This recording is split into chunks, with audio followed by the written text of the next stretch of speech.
Anders Blix, and this is my wife, Eileen Blix. We've been happily married for 16 years. Almost. Yeah, almost. Together for 20. And we're just excited to share our story with you today. We have 4 little girls.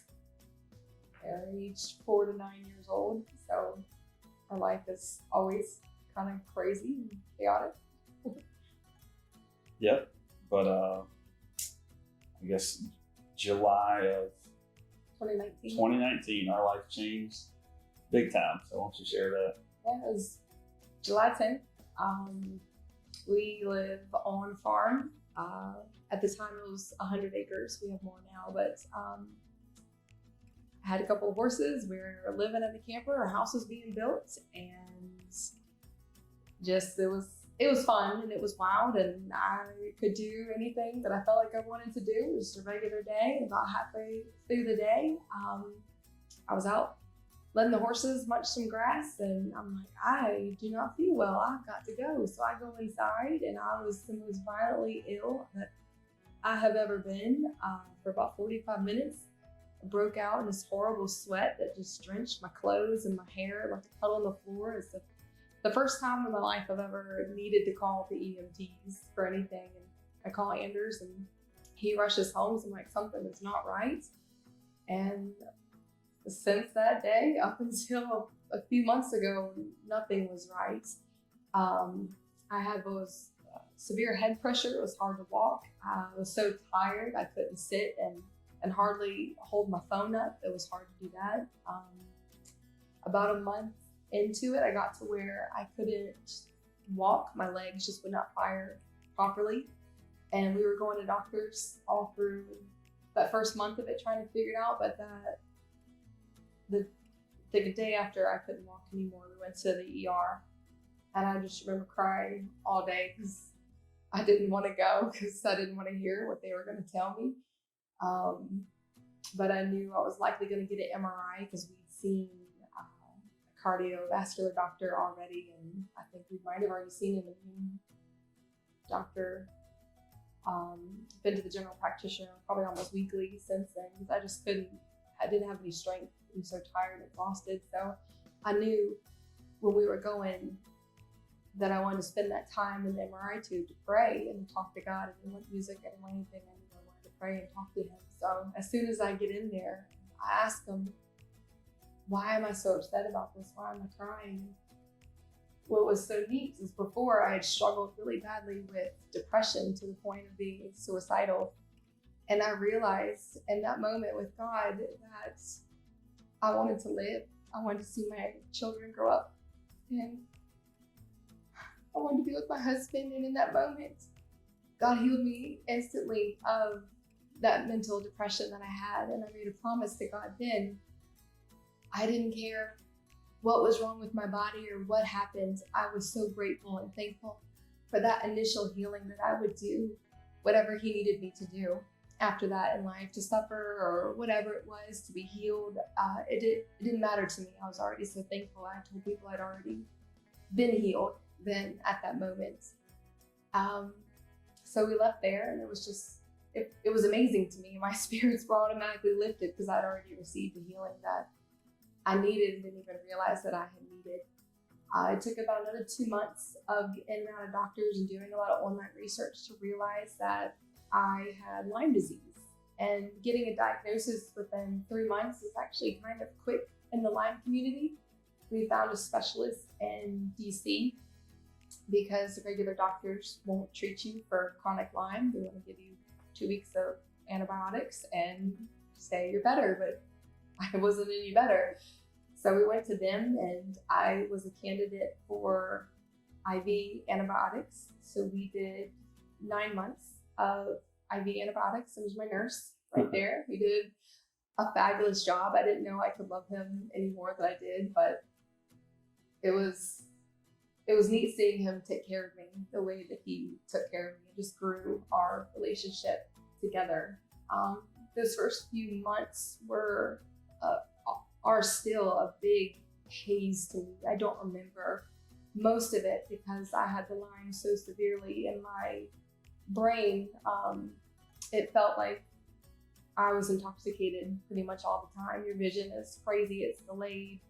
At times, it was hard to concentrate, make sure I didn't slur my words, and I still struggled walking a lot then too. There's strength. It was about a year that, almost a year that she basically just went from the bed to the bathroom, bed to the couch and back and forth. But that was about all that she could do physically. And then I was kind of holding down the fort with the 4 kids, and sometimes I joke about having to go to work all day, or at least understanding what single parents go through now. Because you go to work all day, and then you go to the grocery store, and then you come home and you cook it and feed everybody, and then you do all the dishes and you put it all away and kiss them goodnight, and you go back to work again. So it was a rough 2 years and 9 months for us. And unfortunately, I tell people all the time that my family saw the worst in me during that time. But thankfully, they also saw some of the best of me. Yeah. That's funny. Yeah. So we went to DC for about 2 years. Yeah, around 2 years. And they kind of ran through their protocol, and there was a portion of time in there where Eileen got a lot better, but then went downhill. And this past January, we were going on a trip for my work, and we decided that if she was going to go, it would be best for her to go in a wheelchair, because we physically would not be able to get around the resort. And the end of January to the end of March, she was in a wheelchair the whole time. And also, that was about the same time we started coming here to the Nutrition and Wellness Center. The first appointment was in... It was January before the trip. Right before the trip. And I wasn't able to make the first trip, first visit here. But Eileen hit it off with Dr. Mitchell immediately. Yeah, it was the first doctor appointment I'd gone to where before we did anything, we stopped and we prayed and listened to what the Lord had to say to us. And as a believer, it's important to have someone caring for you and thinking about treatment in your body and under the authority of the Lord, because who knows you better than the Lord knows you? So it makes sense to have somebody else who has his interests in mind to take care of you. And Western medicine failed me. We gave it a go, and we had some friends who referred Dr. Mitchell because she'd done the same thing for their son. Western medicine failed them too, and they needed help. So we came, and that first appointment was wonderful.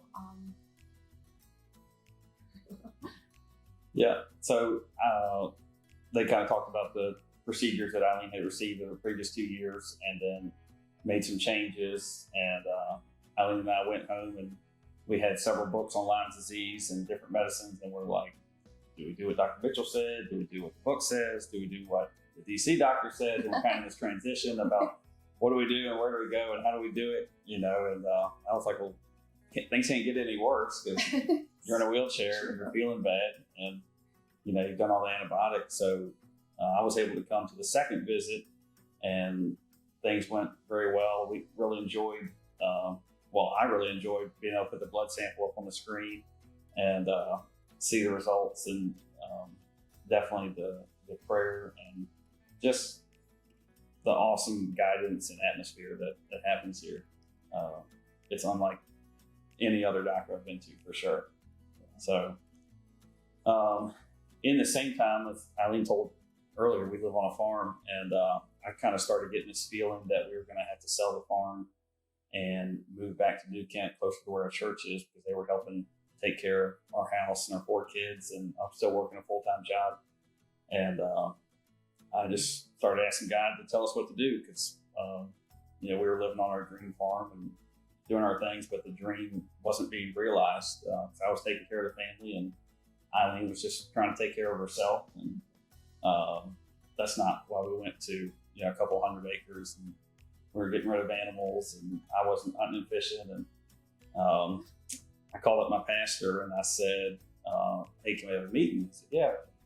So our church is building a big sports complex right now to be a service to the community, and I kind of pitched the idea to him that he was going to need some help one day to run that, and that we were thinking about moving back to New Kent, selling our place. And he kind of, as soon as I got done saying that, was like, absolutely.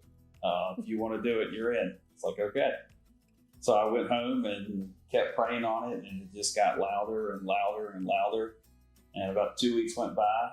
It was a Monday morning. It was March 28th. March 28th. I sent a text message to my pastor that said, it's official. We're coming back to New Kent. We hadn't done anything else, but the decision had been made that we were coming back. We also had a 2:00 appointment here that same day. So it was a rough day for Eileen. She got out of bed to walk to the car, and she went straight to the ground, or at least the floor in the bedroom. So I got the wheelchair in there, and she hopped in the wheelchair and wheeled her out, and got her in the car, loaded the wheelchair up, loaded the kids, and off we went. Mm-hmm. And we pulled in here for our 2:00 appointment, and like all appointments, they start with prayer, and we started looking at Eileen's lab results, and the results were actually looking better from the 2 previous appointments. But Eileen was feeling worse. She was feeling more tired and really short of breath. I had one of the worst days the day before, just riding in the car. They weren't asthma attacks, but that's what it felt like, just losing your ability to breathe. And I'd had them a few times before, which is why I'd gone into the wheelchair, because I couldn't stand for more than 3 to 5 seconds at a time. I could only take a few steps at a time before I would get really out of breath. So yeah, he wheeled me in here in the wheelchair. We sit down, and Dr. Mitchell's looking at my numbers. She's like, it looks like you should feel better than what you feel. She's like, what's going on? I'm like, I don't know. It's why I'm here. And she asked me what I thought could be holding me back, or any trauma or anything. I was like, well, I've repressed anything. If I have any trauma, mental or physical, that's happened. And I told her that I was afraid to feel better, because I had appreciated so much the relationship with the Lord that I'd had in this time, and how it had grown leaps and bounds. And I was afraid of trying to take control back over my life again and not letting the Lord lead me as He should. And she called me out and said, we're only supposed to fear the Lord. I've made an idol out of this illness and this disease, and it's not of God. And so she said, you're going to walk out of here today. And when she said it, she was like, this is what you're going to do. And we look at each other like, okay, you know, sure we are. But you want that healing, but pray for it. Plenty of people had prayed for it before, but I had never prayed for my own personal healing. And the whole time we were sick, it was always just, Lord, I submit to you and your authority, whatever it is, and your plan and your will. Like, I'm for it. So yeah, and there were some things that I hadn't been doing right in our relationship either, as leading as a husband. And I think one of the key points or pieces of that day were that we confessed our sins to each other, and gave them back to God. Yeah. So about that time, Dr. Mitchell says, stand up and hold your hands out like you're going to receive something from the Lord. And I immediately thought, this is the 3rd time I've met this lady. What in the world is getting ready to happen? And, I've read in the Bible about people being healed, and I've heard stories about people being healed, but I've never seen it before or been a part of it. So they started praying, and I didn't stand up right away. And then I was like, I guess I need to stand up for this. So I stood up and held my hands out. And I just started praying to myself, God, heal my unbelief, because I didn't want my distrust or disbelief in what God can do to hold anything back that could happen that day. So Eileen's, like I said, she showed up in a wheelchair. She's standing there with her arms out. I'm standing with my arms out. And I'm still praying for God to heal my unbelief, but I had my eyes shut and I was kind of peeking because I haven't seen Eileen stand for more than like a minute or 2 at a time in months. And she doesn't hold her hands out. She doesn't hold her kids. She doesn't hold her water bottle. She doesn't hold anything. And Dr. Mitchell prayed over her, just very specific prayers about what needed to happen for her to be better. And then she prayed over me to be the husband that I need to be, and the dad to my kids, and leader of my family. And she said amen and told Eileen to immediately walk across the room. And Eileen walked across the room with tears in her eyes and I kind of looked at her like, "You any different?" And she looked at me and said, "I'm healed." So I can breathe. It was the first full breath of air that I'd been able to take in 7 months that day. And the whole time we were praying, I was just saying, "Fear not, for I am with thee. Fear not, for I am with thee."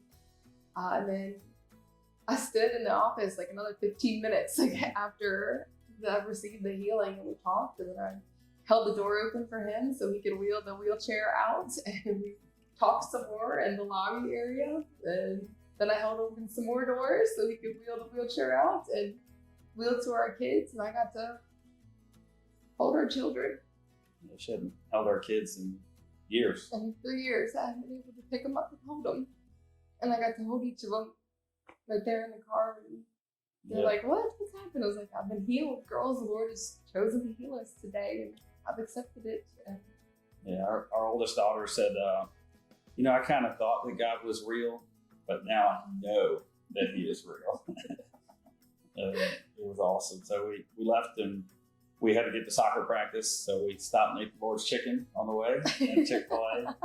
And then Eileen hadn't driven since maybe September of 2019. On the way home from soccer practice in the dark, Eileen drove home. Yeah. And we just put our fleece before the Lord, and God's been good the whole time. And still putting the farm up for sale, and still going to be faithful to what God called us to do. But we've had another appointment here, and God has been good, and it's just been awesome to be a part of it. Yeah.